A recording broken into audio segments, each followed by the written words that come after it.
Bonsoir et bienvenue dans cette nouvelle édition. Ce soir, c'est un JT un peu particulier que nous vous proposons puisque nous serons en direct de Combani avec Patrick Mian. Nous le retrouverons au cours de ce journal, mais d'abord voici les titres de ce mercredi 15 avril.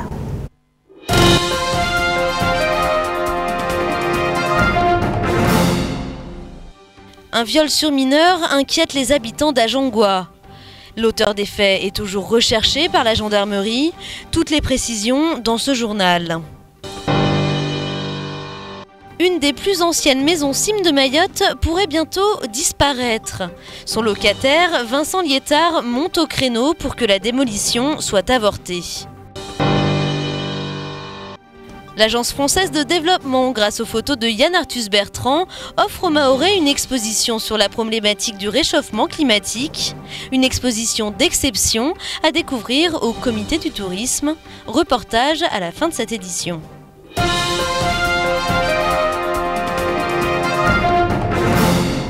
D'abord pour ouvrir cette édition, ce terrible accident qui s'est produit au rond-point du Manguier aux alentours de 15 h. Un scooter et un camion sont entrés en collision. Sur le scooter, 2 passagers, un jeune homme et une jeune fille. Selon les premiers éléments, la jeune fille serait passée sous les roues du poids lourd. Elle est morte sur le coup. L'état du corps n'a pas permis son identification. Toute personne pouvant apporter des renseignements sur son identité est appelée à se manifester auprès des services de police. Le jeune homme, lui, est grièvement blessé et a été transféré au CHM. Le village d'Ajongwa est en proie à l'inquiétude. Hier, les habitants ont appris le viol d'un enfant de 7 ans. Son agresseur l'aurait intercepté aux abords de l'école primaire. À la sortie des classes, les faits se seraient produits jeudi dernier. Ce matin, l'affaire alimente toutes les conversations dans le village et la population espère que l'auteur des faits sera très vite interpellé. Reportage à Bassalidi et Camille Lecar. Ce matin à Ajongwa, les habitants sont encore sous le choc. Ils viennent d'apprendre le viol d'un enfant de 7 ans, scolarisé dans l'école primaire du village. Jeudi dernier, à une heure encore non confirmée, un individu l'aurait abordé non loin de l'établissement. La victime aurait été retrouvée quelques heures plus tard sur le terrain de sport. À l'heure de prendre le chemin de l'école, les enfants sont très inquiets. On a peur que ça nous arrive aussi à nous, que ce monsieur-là nous attrape aussi, qu'il nous viole aussi. Il y a le plateau qui n'est pas allumé, il y a des rues là au foyer, il n'y a pas de lumière, il n'y a rien. On utilise les téléphones. Je me sens mal parce que tout le temps je suis au foyer là. Avec mes copines, on a peur aussi qu'on vienne nous agresser, quoi. Une plainte a été déposée lundi par les parents de la victime. L'enquête a été confiée à la section de recherche de la brigade de gendarmerie de Mamoudzou. D'après les témoignages des enfants du village, un homme circulant dans un kangou blanc aurait été repéré près de l'école depuis quelque temps. Il pourrait s'agir du suspect. Pour les parents d'élèves, l'inquiétude envahit aussi les esprits.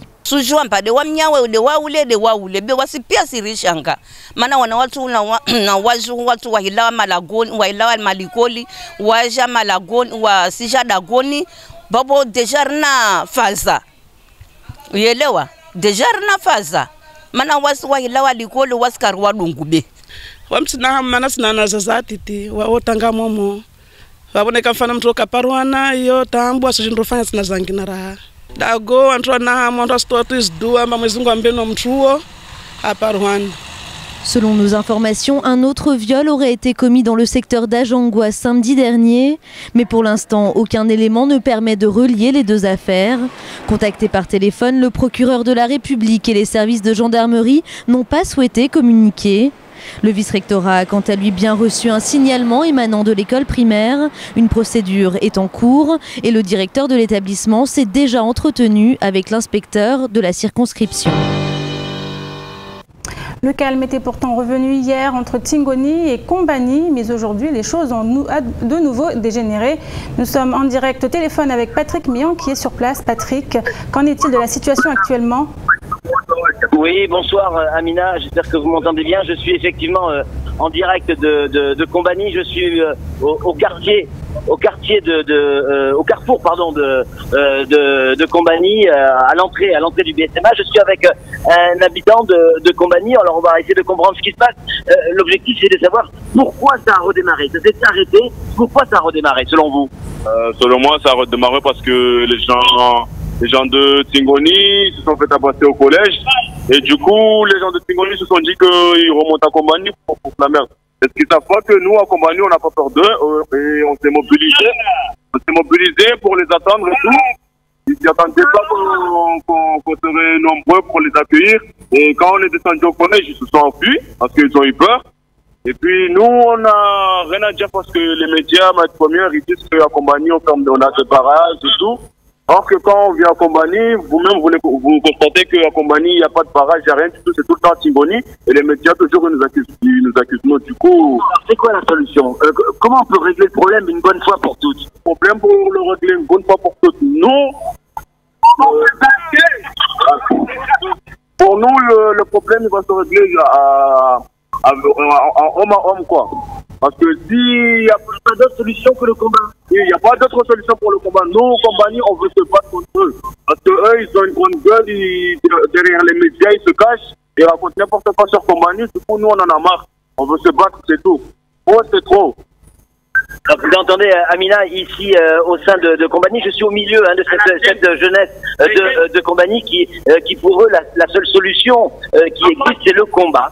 Ils veulent effectivement en découdre avec les jeunes de Tingoni. J'ai eu, pour être très franc et très clair, j'ai eu exactement les mêmes réactions du côté de Tingoni. Ils veulent en découdre également. Et c'est vrai qu'en discutant avec les gendarmes qui aujourd'hui se trouvent entre Kombani et Tingoni, ils sont en quelque sorte pris en sandwich, et bien à ce moment-là, au milieu, on a les gendarmes, d'un côté on a Kombani, de l'autre côté on a Tingoni, et les jeunes veulent effectivement en découdre. Et ici, à Kombani comme à Tingoni, tout le monde a le même discours, ils veulent en découdre.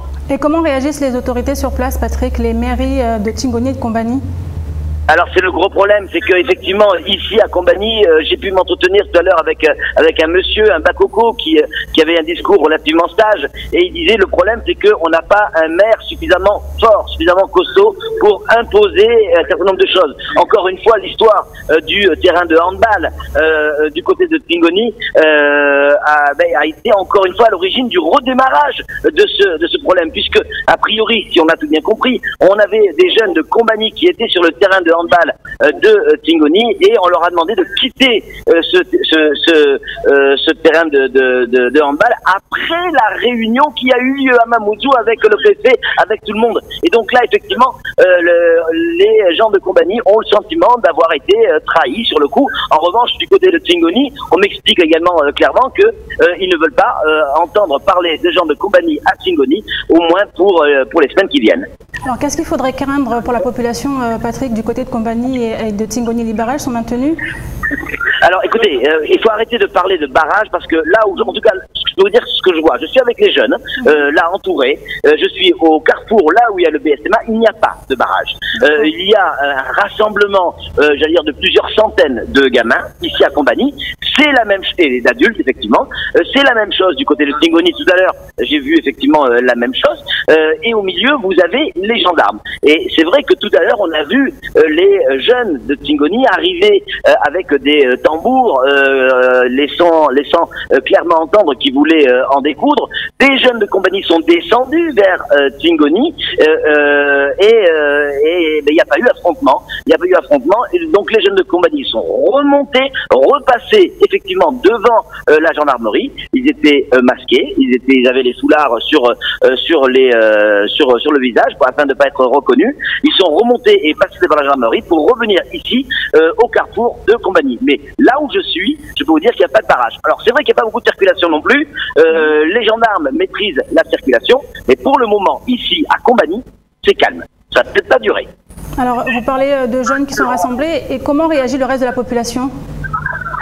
Le reste de la population, ce qui est assez, j'allais dire, unanime, c'est que ce soit les jeunes ou les anciens, qu'on soit à Kombani ou à Tingoni, ils ont tous le même discours. Je dis bien tous le même discours. Et là, je le dis en présence de tous les jeunes, c'est-à-dire que tout le monde veut en découdre. Les grands, les anciens, les bakoko avec qui j'ai pu discuter tout à l'heure, me disaient, il n'y a qu'une solution, c'est effectivement le combat. Pour une bonne fois pour toutes, pour que les choses se règlent, il faut se battre pour pouvoir sortir un vainqueur, et après il n'y aura plus d'histoire. Voilà ce qu'on me dit. Alors évidemment, c'est pas forcément la solution, on est bien d'accord. C'est pour ça que les gendarmes s'interposent et se mettent au milieu. Une situation un peu compliquée évidemment pour pour les habitants, mais chacun de ce quartier, le quartier de Kombani et celui du quartier de Tingoni, reste sur les mêmes positions. Tout le monde veut en découdre. J'ai pas trouvé une personne, Amina, ici, qui me dit non, non, nous on veut pas se battre. Je n'ai pas trouvé une. Alors, est-ce qu'il est possible d'identifier la raison justement de ce combat en fait qui se prépare? Pourquoi, au-delà du fait qu'il y avait ce match de handball qui a dégénéré, que s'est-il passé réellement entre les habitants de Kombani et de Tingoni? Vous avez des éléments, Patrick? Alors Amina, qu'on soit bien clair là aussi, il ne s'agit pas d'un match de handball, il s'agit d'un entraînement de handball qui a eu lieu hier soir sur les terrains de Tingoni où l'équipe de Kombani, excusez-moi, l'équipe de Kombani est allée effectivement sur le terrain de Tingoni et ils se sont fait chasser par des adultes de Tingoni. Voilà pourquoi les événements ont répété à nouveau. Merci beaucoup Patrick, nous donnerons beaucoup plus d'éléments dans nos éditions à venir. On continue ce journal avec un autre sujet. Menacé d'expulsion par la CIM, Vincent Liétard est actuellement en conflit avec ses bailleurs. Cet ancien salarié de la Société immobilière de Mayotte pourrait bien voir sa maison démolie dès demain. Une situation dont l'origine remonterait à plusieurs années auparavant et qui pourrait s'avérer une bien triste issue pour le créateur de la célèbre bande dessinée de Bao. Davantage de précisions avec Shakila Youssouf et Fred Souleymana. Cette maison, une des premières cases CIM de Mayotte, pourrait très bientôt disparaître. Une situation qui désole son actuel locataire, Vincent Liétard. Après 30 ans d'occupation, il a lancé l'alerte ce matin sur notre antenne. La CIM a fait appel, ce que je comprends tout à fait. J'aurais sans doute fait la même chose à sa place. Mais on attend les résultats d'un appel. Il y a une procédure en cours. Alors j'apprécie assez peu et je pense que le droit aura à dire son mot là-dessus. Les magistrats, parce qu'évidemment on va agir. J'apprécie assez peu, après les leçons que j'ai entendues dire sur l'équité, le droit, récemment au même micro et à d'autres micros de vos confrères, que ce droit soit bafoué avec des actions qui sont du type coupe-force. Après des années de bataille juridique pour sauver la maison, il attend le jugement de la cour d'appel.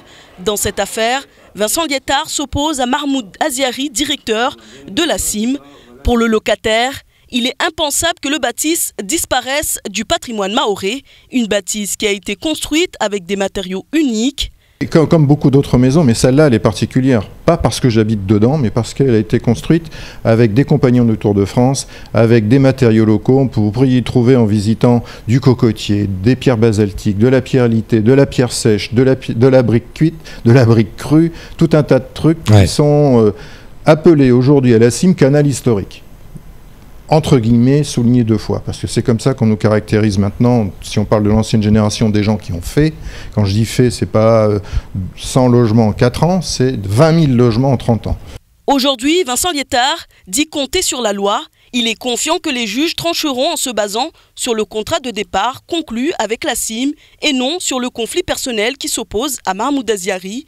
Seulement, un bon de démolution a déjà été acté par le directeur de la CIM. La maison pourrait même être rayée de la carte dès demain.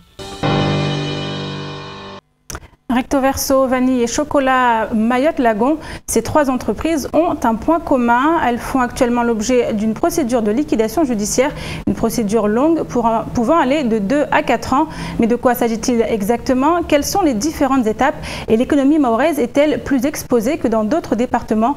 Pour mieux comprendre, nous sommes allés rencontrer Jean-Pierre Hervé, liquidateur judiciaire à Mamoudzou. Reportage Camille Leca. Si je vous dis liquidation judiciaire, le terme vous parlera sans doute. Il est communément associé à la faillite d'une entreprise, mais en réalité, c'est un peu plus compliqué que ça. Alors à quel moment précis une entreprise peut-elle être liquidée?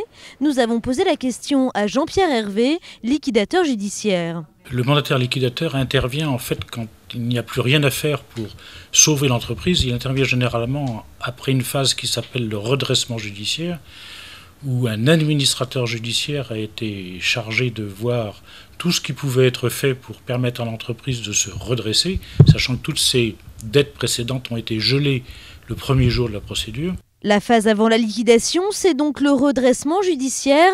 Un inventaire précis des dettes de l'entreprise est alors établi. Mais si aucune solution n'est trouvée, le tribunal ordonne la mise en liquidation. À cette étape, le liquidateur doit récupérer un maximum de fonds en vendant les biens de l'entreprise ou en réclamant les impayés de ses clients. Les fonds récoltés serviront en priorité à payer les employés. Et sur ce point, Mayotte fait encore office d'exception. Mayotte est un département, mais pas encore du point de vue du Code du travail. Les sommes dues aux salariés dans les procédures collectives, ce qu'on appelle les procédures collectives, c'est-à-dire les redressements judiciaires, les liquidations, les 60 derniers jours dus aux salariés sont payés par Pôle emploi, en gros, par une structure de Pôle emploi qui s'appelle les AGS, qui n'est pas en vigueur à Mayotte, ce qui fait qu'à Mayotte, la plupart des sous récupérés servent à payer les sommes dues aux salariés. Le nombre de liquidations judiciaires prononcées à Mayotte correspond à la moyenne des autres départements, soit 10 par an. Seulement, un malheur n'arrive jamais seul et quand une entreprise est liquidée, cela a des conséquences néfastes sur tout son réseau d'activités.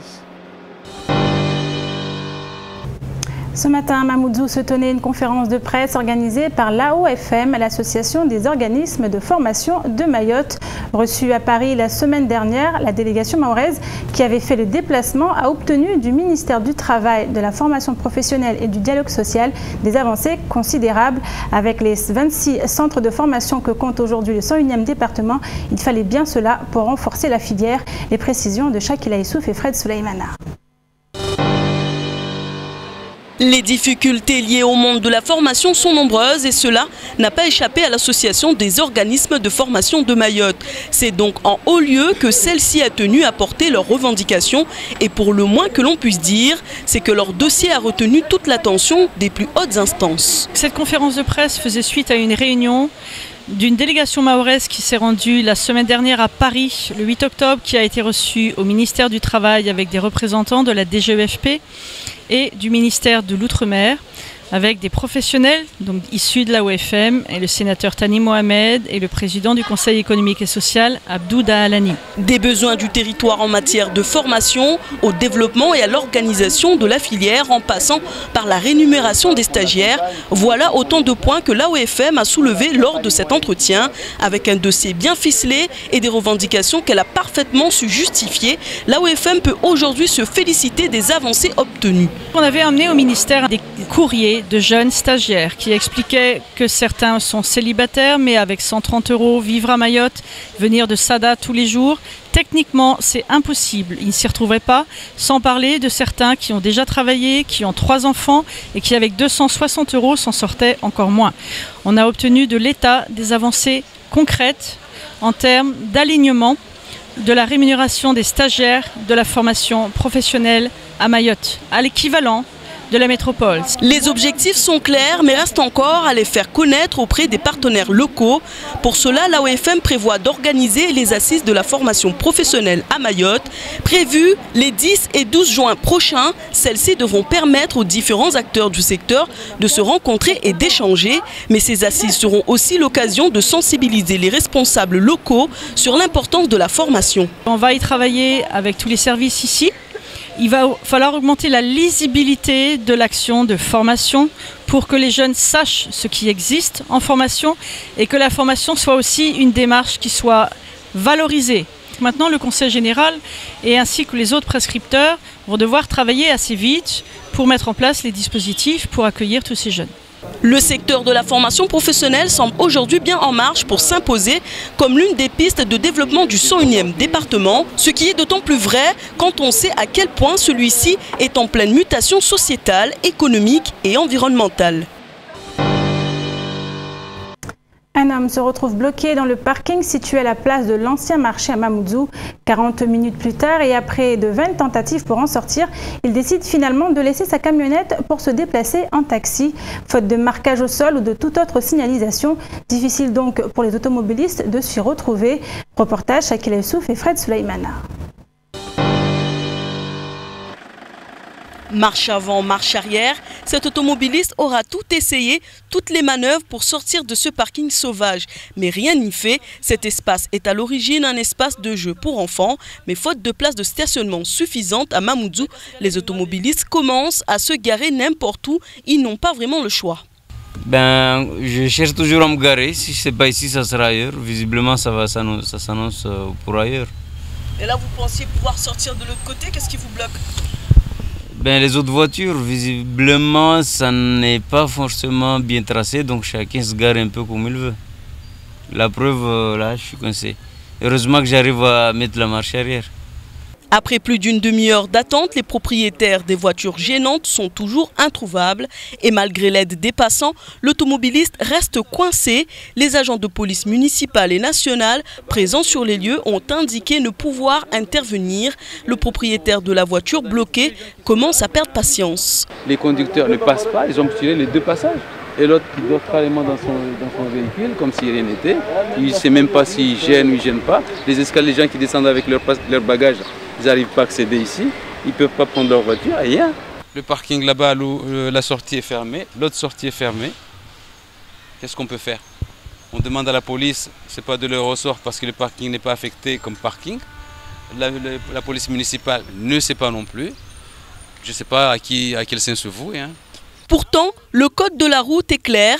Si un véhicule est garé sur un emplacement où il empêche l'accès ou le dégagement d'un autre véhicule, le stationnement est considéré comme gênant. Une contravention de 35 € peut alors être infligée aux fautifs. Ici, des barrières métalliques avaient été disposées par la mairie de Mamoudzou, mais les automobilistes avaient réussi à les déplacer pour continuer à se garer. Aujourd'hui, la commune envisage de condamner définitivement l'accès pour enfin endiguer le problème. Je vous propose maintenant de faire un petit tour d'horizon du reste de l'actualité de ce mercredi 15 avril et c'est présenté par Camille Lecar.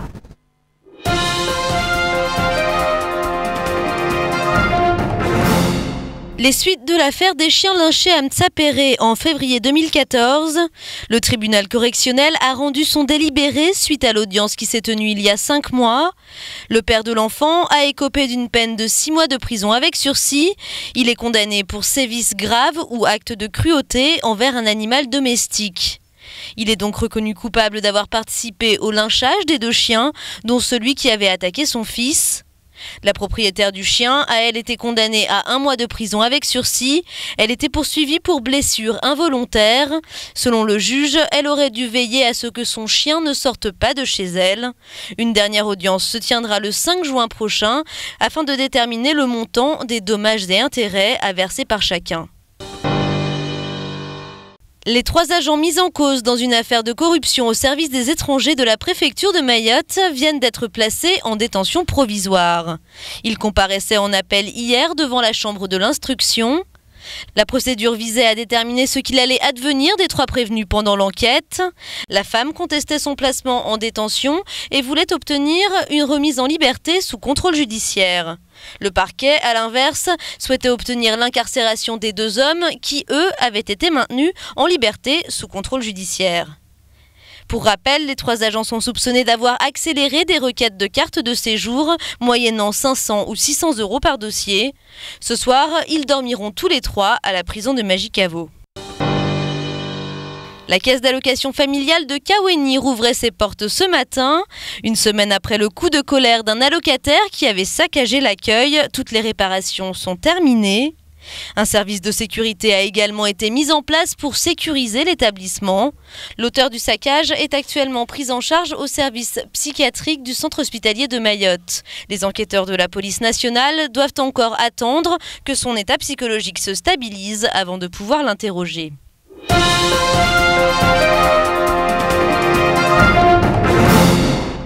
Depuis 2 jours maintenant, l'AFD, l'Agence française de développement, propose une exposition qui s'intitule « 60 solutions pour lutter contre le changement climatique ».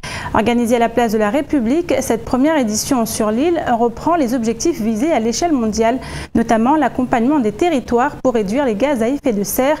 Reportage Shakila Youssouf et Fred Souleymana. Photo après photo, Yann Arthus Bertrand décline des solutions pour lutter contre le réchauffement climatique. 21 des plus célèbres clichés du photographe qui sont à découvrir dans le hall du comité du tourisme, une exposition éditée par l'Agence française de développement qui suscite une vraie prise de conscience chez les visiteurs. Il y a encore trop de déchets, pas de sentiers aménagés et ça fait cruellement défaut et je pense qu'il faudra des longues années pour y arriver. Et en même temps, s'il y a une volonté de le faire, c'est vraiment que dans la décennie, ça sera une île complètement magique, et pour Célagan et pour les terres, on espère. En tant qu'île, Mayotte est particulièrement exposée. Hausse des températures dans certaines régions du monde ou baisse dans d'autres, risque accru de tempêtes et de cyclones, autant d'éléments qui placent l'île au Lagon en zone à risque d'ici une centaine d'années. D'où l'importance pour l'AFD de présenter cette exposition au public mahorais. Mayotte est un territoire insulaire et on sait que le changement climatique aura des répercussions encore plus fortes sur ces territoires, sur ces îles. L'objectif de la COP21 est de limiter le réchauffement climatique à 2 degrés d'ici 2100. Actuellement, si l'on ne fait rien, les projections les plus optimistes prévoient 4 à 5 degrés supplémentaires. Contrôler la consommation d'énergie, développer les énergies propres et préserver les espaces naturels, autant de solutions sur lesquelles il faut pousser la réflexion. Il faut maintenant que les acteurs majeurs de la société mahoraise s'en saisissent. L'exposition est ouverte au public gratuitement jusqu'au 20 avril au comité du tourisme.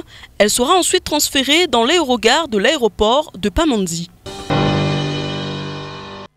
Et c'est la fin de cette édition. Merci à vous de l'avoir suivi. Dans quelques instants, vous retrouverez Ornella Perrine pour la météo. Suivra juste après l'invité du temps de parole qui n'est autre que Kamiluddin Diafar. Il était ce matin au micro de Patrick Millan. Excellente suite de programme à vous sur KTV.